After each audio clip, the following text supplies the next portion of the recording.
guys, welcome back to my channel. So it's Bernie here, and today we're going to be talking about medicine. So before I get into that, actually I just wanted to say a quick thank you to everyone that has subscribed to my channel. It's a new year and we're trying to get to an aim.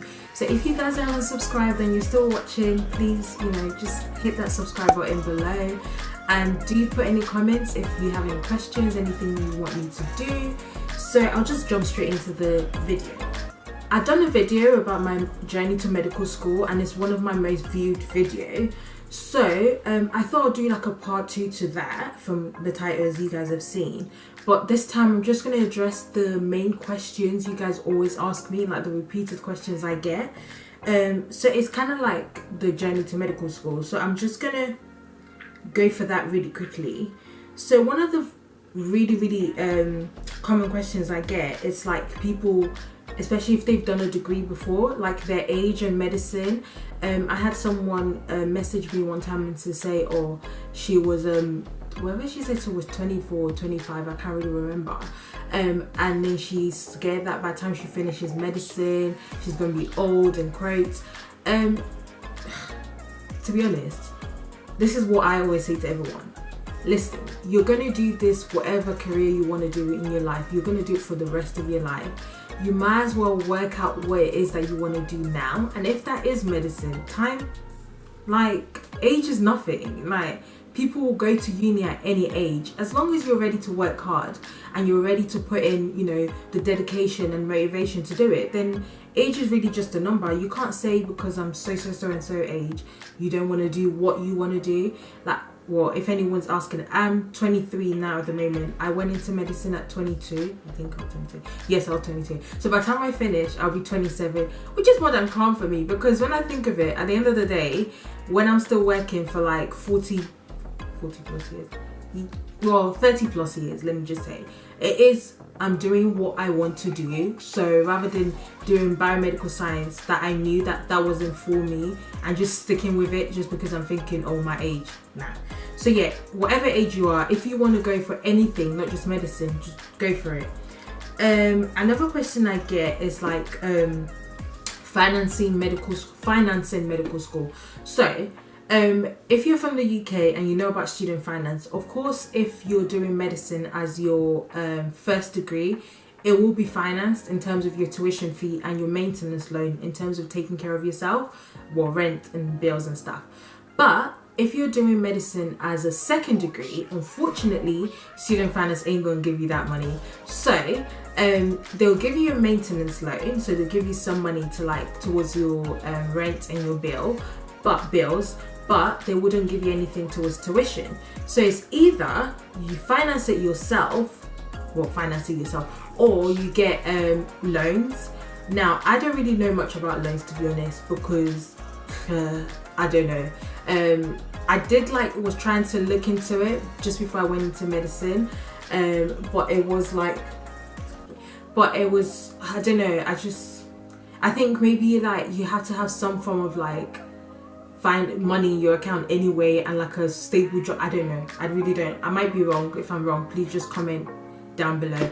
But thank God, my parents are financing it, and honestly, I don't know what I'll do without them, because Lord knows. And obviously I also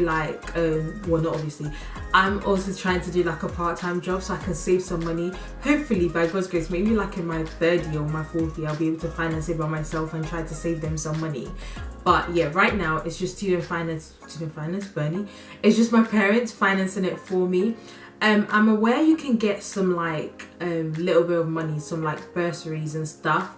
I did apply for one, but unfortunately I didn't get it. I think they're quite hard to to get.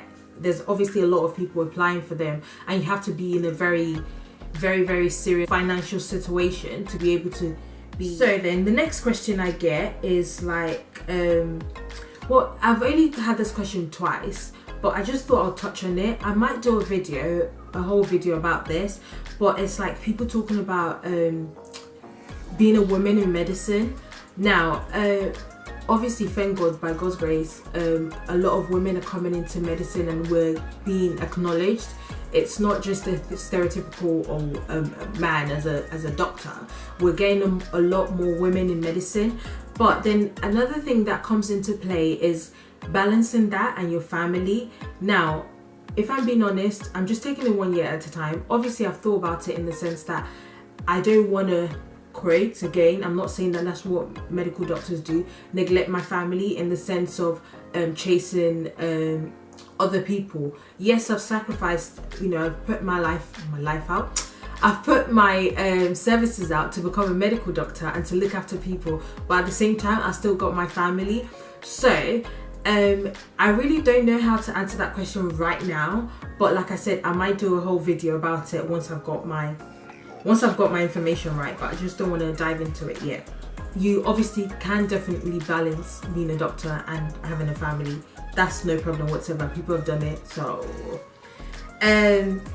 another really common question I get is like moving away from home and like living really far. If you guys have been following me, you know that I study at Aberdeen, and like my family is from London, from London, and it is far because it's another country, but at the same time it's only a flight away.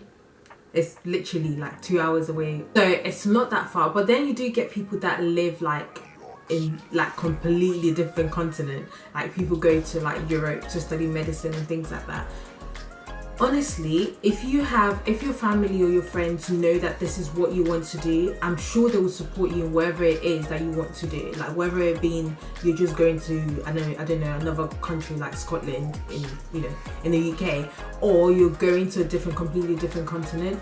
And I know it will obviously be hard moving away from home, especially maybe if it's your first time moving away from home, if you've been used to like having family around. I'm a really family orientated person as well, so it was hard for me. It is still hard, to be honest, but I just keep thinking at the end of the day, I'm doing what I want to do, and my friends supporting me, my family supporting me, and you have a good support network wherever you go anyway. Yeah, I think you just grow into it. And then obviously now it's January now I'm filming this video.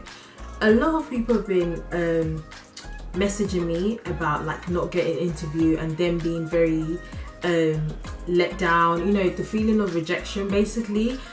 Honestly guys, the amount of times I say honestly, but anyway, it's early January. It's literally early January. There's still time for people to like put interviews through. Even I've heard stories of people getting places in like June. I think even happened in Aberdeen, I don't know. Honestly, don't lose hope. No news is good news. Honestly, that's how it is with medicine. No news is good news. So if you haven't heard anything just yet, just stay calm and obviously just try to like still be planning around getting an interview and what you're going to do and how you're going to do it. But I feel like you should still don't lose hope. If it will happen, it will happen, guys. And in terms of like speaking on that, dealing with rejection, in the scenario that if you have been rejected, you didn't get an interview from wherever you applied to, I just want to say, honestly, do not lose hope. I know so many people that have tried to like get medicine. I know one particular person from my previous uni. I think she was like 3-4 years above me, or maybe 3 years, whatever. She must have applied for medicine obviously as soon as she finished. Let me just say, she tried like 4 or 5 times before she finally got in. So if it's something you want to do, go for it. If like rejections, whatever, just go for it. Now, I don't know particularly when it's time to say or call it quits, because that's up to you. That's that's your decision to make. But if it's something you want to do and you want to do this, then I would advise that you keep trying. And in the meantime, just keep working on yourself. If they do give you a rejection, just ask them, like, you're allowed to ask why they rejected you, like a feedback, so you can work on it on your like next application. The question I get is like UK CAT score. So my UK CAT score was literally like under 700, and that's one of the reasons why I couldn't apply for graduate entry medicine. It was like, I can't even remember the exact number now. Like when you've done it, it's like bye, don't have to do you again. But I think it was like 690 something or 680, 600. I'll try and find my letter, my results, and put it up. But UK Cat or BMAT. So I've said, if you follow me, you know I did not even look at the BMAT whatsoever at all. I don't know how it looks like, I don't know where it is, but I did do a video with someone else that done a BMAT, if you guys do want to see that. But yeah, I did only the UK Cat, so I can only speak about the UK Cat. So yeah, UK Cat is it's a whole nother topic. But I obviously already done a video on that as well. So if you guys do want any tips about the UK Cat as well, it's linked here, go watch it. But yeah, I think those are all the questions that I've got, obviously pertaining to medicine. And yeah, I hope this has been helpful, just so that anytime someone asks me the question, I can just like refer you guys to this video.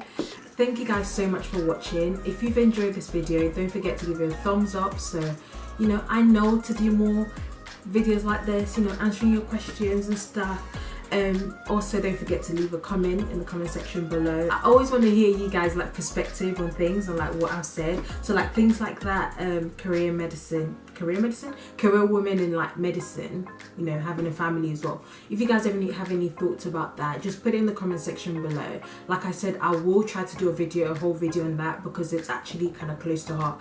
But yeah, thank you guys so much for watching. I hope you have a lovely day, and I'll see you guys in my next video.